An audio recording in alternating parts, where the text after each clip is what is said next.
नमस्कार, आप देख रहे हैं एसबीटी न्यूज। पेश है 15 जून रविवार दोपहर 3:15 बजे राजस्थान की बड़ी खबरें। रविवार सुबह करीब 5:20 पर केदारनाथ से गौरीकुंड जा रहा एक हेलीकॉप्टर दुर्घटनाग्रस्त हो गया, जिसमें पायलट समेत सभी 7 लोगों की मौत हो गई। मृतकों में एक 2 वर्षीय बच्चा भी शामिल है। हादसे के समय हेलीकॉप्टर श्रद्धालुओं को लेकर लौट रहा था। दुर्घटनाग्रस्त हेलीकॉप्टर आर्यन एविएशन कंपनी का था। शुरुआती जांच में खराब मौसम को कारण बताया गया है। Uttarakhand civil aviation development authority UCADA के अनुसार मृतकों में उत्तर प्रदेश और महाराष्ट्र से 2-2 तथा उत्तराखंड, राजस्थान और गुजरात से 1-1 यात्री शामिल थे। रेस्क्यू के लिए NDRF और SDRF की टीमें मौके पर भेजी गई हैं। राज्य सरकार ने तत्काल प्रभाव से 4 धाम हेली सेवा पर रोक लगा दी है। मुख्यमंत्री पुष्कर सिंह धामी ने कहा है कि अब हेली सेवा संचालन के लिए तकनीकी जांच और मौसम की स्थिति की अनिवार्य जांच की जाएगी। राजस्थान में शनिवार से प्री मानसून की बारिश का दौर शुरू हो गया है। शनिवार सुबह जैसलमेर, बाड़मेर में कई जगह बारिश हुई। इसके बाद दोपहर को श्रीगंगानगर, बीकानेर और अजमेर में भी बरसात हुई। वहीं जालोर, सिरोही, पाली, चित्तौड़गढ़, राजसमंद में बादल छाए और हल्की हवा चली। दिन भर गर्मी के बाद श्रीगंगानगर और बीकानेर में दोपहर को बादल छा गए और तेज हवा के साथ बारिश हुई। हालांकि मौसम विभाग ने पूर्वी राजस्थान के 23 जिलों में बारिश का येलो अलर्ट जारी किया था। मौसम विभाग के मुताबिक रविवार को पूरे राजस्थान में आंधी बारिश की संभावना है। 21 जिलों में ऑरेंज अलर्ट जारी किया गया है।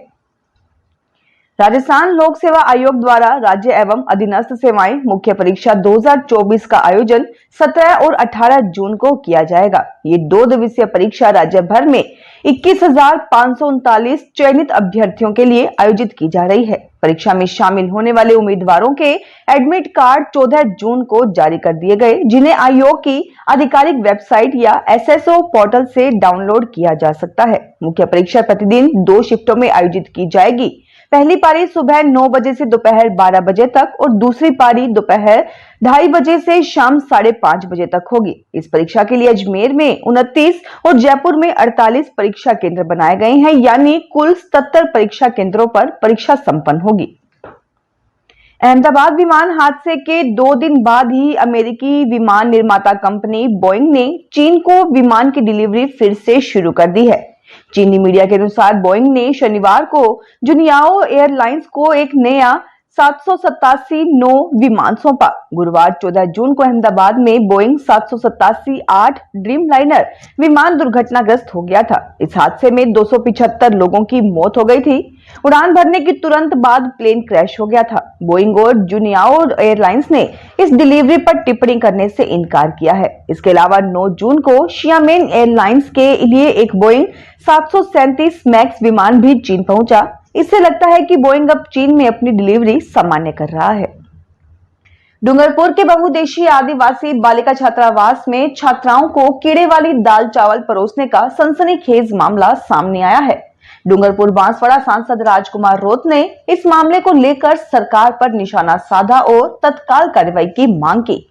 वहीं छात्राओं ने छात्रावास की बदहाल व्यवस्था और भ्रष्टाचार के खिलाफ शुक्रवार को जिला कलेक्टर को ज्ञापन सौंपकर जांच की मांग की। कलेक्टर ने TAD जनजातीय क्षेत्रीय विकास विभाग के अधिकारियों को तत्काल जांच कर रिपोर्ट सौंपने के निर्देश दिए हैं।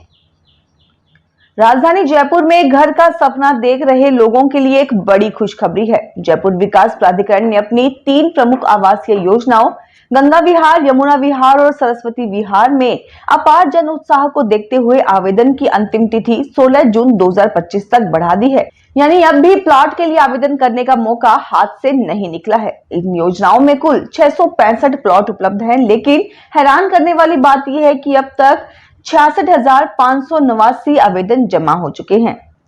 इससे पता चलता है कि इन किफायती योजनाओं को आमजन कितना पसंद कर रहे हैं। भारत की लो कास्ट एयरलाइन स्पाइसजेट ने अब तक का सबसे बड़ा मुनाफा दर्ज किया है। वित्त वर्ष 2024-25 की चौथी तिमाही यानी जनवरी से मार्च तक कंपनी को 319 करोड़ रुपए का नेट प्रॉफिट कंसोलिडेटेड हुआ है। ये पिछली तिमाही से 12 गुना ज्यादा है।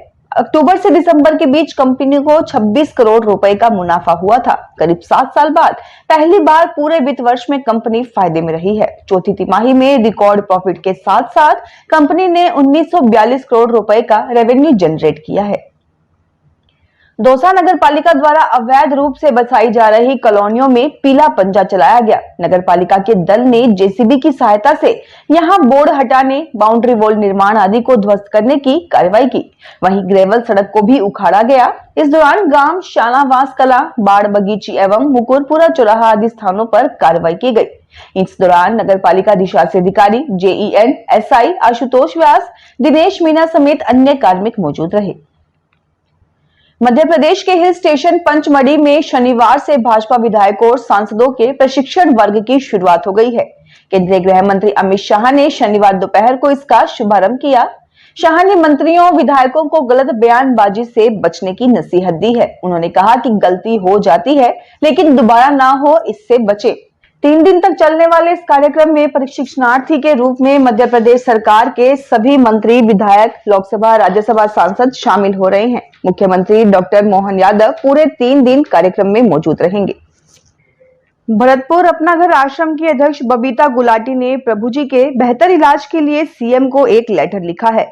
प्राथमिक स्वास्थ्य केंद्र बंशी बिरहेना को सामुदायिक स्वास्थ्य केंद्र में अपडेट करने की मांग की गई है, क्योंकि बेहतर इलाज के लिए प्रभु जी को भरतपुर लाना पड़ता है। इसमें काफी समय लगता है और प्रभु जी को काफी परेशानी उठानी पड़ती है। अपना घर आश्रम के अध्यक्ष बबीता गुलाटी ने सीएम को लेटर लिखते हुए बताया कि अपना घर आश्रम में रह रहे 90 से ज्यादा प्रभु जी बेसहारा लोग दवाओं पर आश्रित हैं। इन सभी प्रभु जी का इलाज आश्रम में स्थित प्राथमिक स्वास्थ्य केंद्र, आरबीएम हॉस्पिटल और जरूरी होने पर प्राइवेट हॉस्पिटल में करवाया जाता है।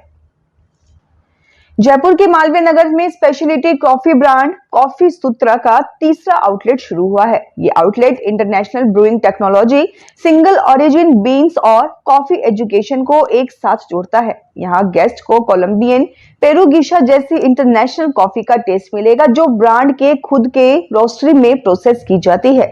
इस नए आउटलेट का इंटीरियर जयपुर के शाही आर्ट और आर्किटेक्चर से इंस्पायर्ड है, जिसमें रॉयल ब्लू और गोल्ड कलर की थीम रखी गई है। साथ ही कैफे में बांस से बने ट्रैवल कप जैसे इको फ्रेंडली एलिमेंट्स भी मौजूद हैं। एक बार फिर देश के करोड़ों आधार कार्ड धारकों को बड़ी राहत दी है।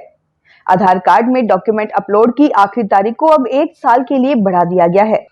पहले डॉक्यूमेंट के साथ फ्री आधार अपडेट की आखिरी तारीख 14 जून 2025 थी, लेकिन अब इसे 14 जून 2026 कर दिया गया है। इसकी जानकारी UIDAI ने सोशल मीडिया प्लेटफॉर्म एक्स पर एक पोस्ट करके दी है। सरकार की ओर से कहा गया है कि जिसके पास भी 10 साल या इससे पुराना आधार कार्ड है, उन्हें पहचान और एड्रेस प्रूफ के साथ अपने आधार को अपडेट कराना होगा।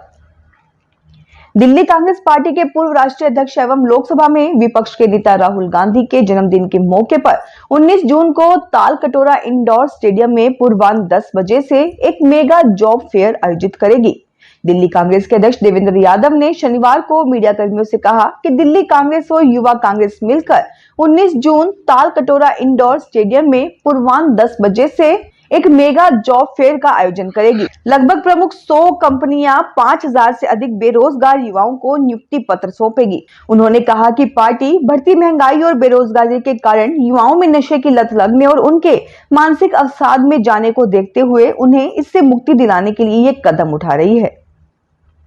प्रतापगढ़ जिला चिकित्सालय में विश्व रक्तदाता दिवस के अवसर पर जागरूकता कार्यशाला का आयोजन किया गया। कार्यशाला में स्वास्थ्य कर्मियों, रक्तदाता संगठनों के प्रतिनिधि शामिल हुए। कार्यवाहक प्रमुख चिकित्सा अधिकारी डॉक्टर राधेश्याम कच्छावा के अनुसार कार्यशाला के दौरान 25 से अधिक युवाओं ने रक्तदान किया। रक्तदाताओं और विभिन्न रक्तदाता संगठनों के प्रतिनिधियों को ट्रॉफी और प्रशस्ति पत्र से सम्मानित किया गया।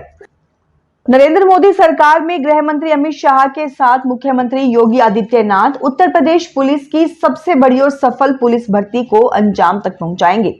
अमित शाह और योगी आदित्यनाथ रविवार को उत्तर प्रदेश आवास विकास परिषद की अवध विहार योजना के डिफेंस एक्सपो ग्राउंड में पुलिस में चयनित सिपाहियों को नियुक्ति पत्र देंगे। आरक्षित नागरिक पुलिस में 60,244 पदों पर अभ्यर्थियों का चयन हुआ है। नव चयनित सिपाहियों में 12,048 महिलाएं भी हैं। फिलहाल खास खबरों में इतना ही। ताजा खबरों की जानकारी के लिए देखते रहिए SBT लोकल न्यूज। अगर आप भी अपने आसपास की छोटी बड़ी और महत्वपूर्ण खबरों से अपडेट रहना चाहते हैं तो सब्सक्राइब कीजिए हमारे चैनल SBT न्यूज को और प्रेस कीजिए बेल आइकन पर।